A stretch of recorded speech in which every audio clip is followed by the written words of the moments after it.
Thank you for joining me today. It's Brian Gubernick, and welcome to the No Days Off podcast, where we believe that every single day brings a new opportunity to get better. Let's get into it. Today, I want to talk about a sales closing technique that can certainly be used in sales. I know I have many listeners to the No Days Off podcast, many of you that are part of the nation that are also in sales. You leverage a lot of what we talk about for your sales careers, which is great. I'm going to talk about a technique that is used in sales, but I also think that this particular technique can be used in all sorts of relationships beyond just the sales table. This technique is known as the feel, felt, found technique. Feel, felt, found.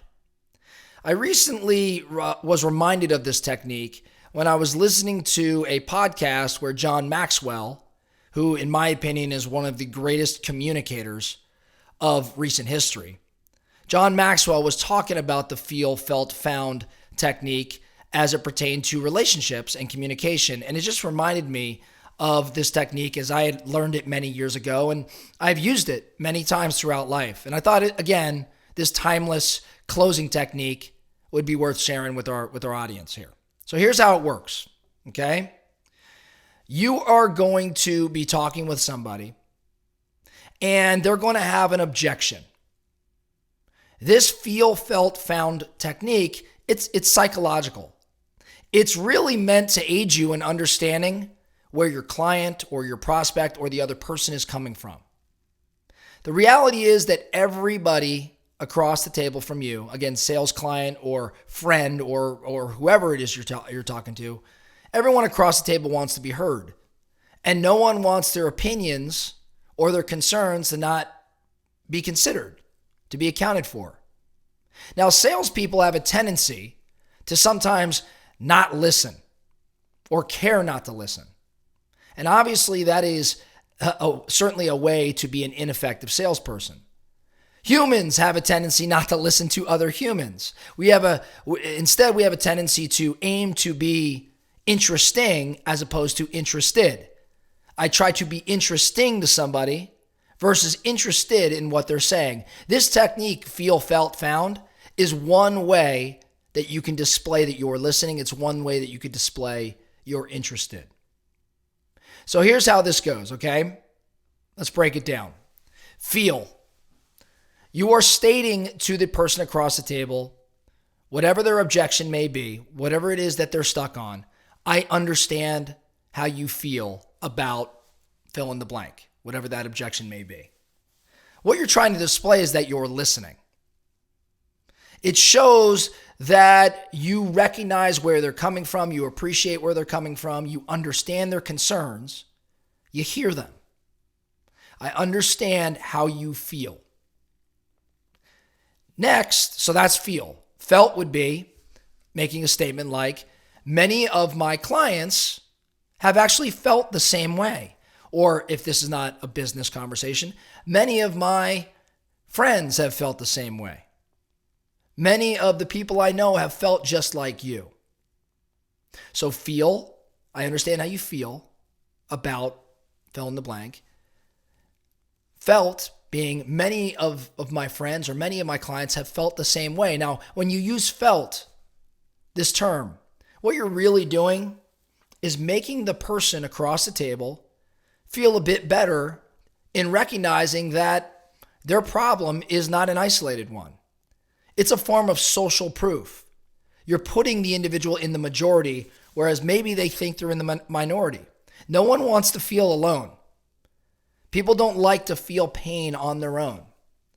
So stating that many people have felt the same way is putting their mind at ease, putting their concerns at ease, and it aids in overcoming the objection. It also implies that most of your friends' or clients' concerns get put at ease by whatever it is you are about to say next. It's kind of a leading statement. Many of my clients have felt the same way. It kind of leads to, okay, what's the answer?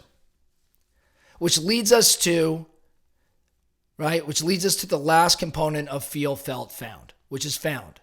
You make the statement, what I've found is, and overcome whatever the scenario may be. what my friends have found is, what my past clients have discovered is, so now it's the time to overcome whatever the objection is and put the client at ease. The key here, as with any attempt to overcome objections, is to make sure that you're attacking the actual objection and not maybe the smokescreen or something else. If it's a fake objection, then the great job you're going to do in overcoming it is all going to be for nothing, right? So we're trying to aim to overcome the core objection, the main objection. So what I found is, and then you're providing the solution. Okay, so quick recap. I understand how you feel about whatever it may be. Many of my clients, many of my friends have felt the same way. What I found is, and you provide the solution. Let's work through a real life scenario. I've worked with or had the opportunity to work with many buyers of houses in my career. I've had many people say, I'm overwhelmed by all of this process, this buying process, especially first-time home buyers. I'm overwhelmed by all this. Maybe now it's just not the right time. And they come up with a whole slew of excuses because it's complex, it's overwhelming. It's a big move. It's a big moment in life. So that feeling of overwhelm can paralyze many. So when I use this feel, felt, found technique, it aims to put their mind at ease. I understand how you feel about the buying process. I've been there. I've seen it.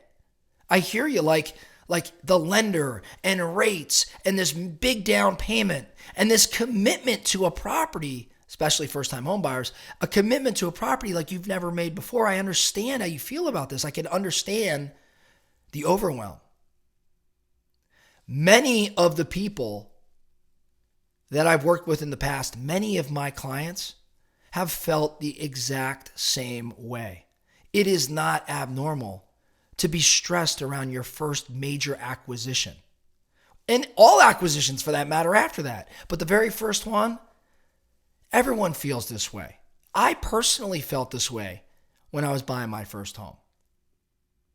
Now, what I've found is that if we create a checklist and organize exactly the steps that must occur and work through this checklist with me by your side, guiding you through the process, it makes that overwhelm dissipate. So what I'm going to do is be alongside you every conversation that you have with a lender. If you want me there, I'll be there.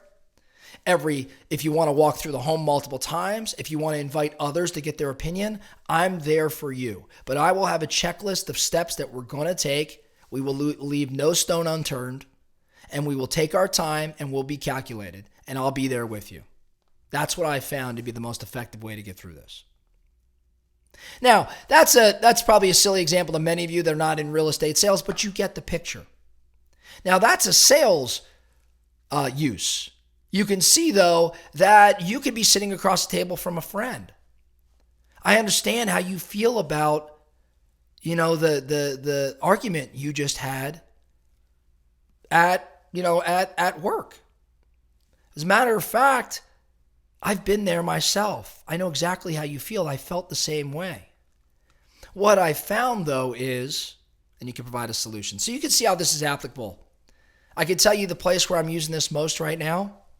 I know it's going to come as no surprise, but with my kids. My kids are now at the age, at 11 and 13, where they're mature enough to have certain conversations, this being one of them. I understand how you feel about, this teacher, this schoolwork, this experience you had at school, what you're doing at dance. Your mother and I have actually been there before. I've been in your shoes. I know how you feel. I felt the same way. Here's what I did, or here's what we did to overcome that scenario. Here's what I found worked for me. So the feel, felt, found technique. Your focusing question today, where can you leverage this technique in your world? If you're in sales, if you're in relationship building, if you experience life, if you have key people that you're trying to coach and aid, it probably applies in one of those areas. So the focusing question, where can you use this today such that it creates a more structured conversation and a different outcome than maybe you historically would have gotten. That's all I have for you today, the No Days Off podcast. Thank you so much for listening.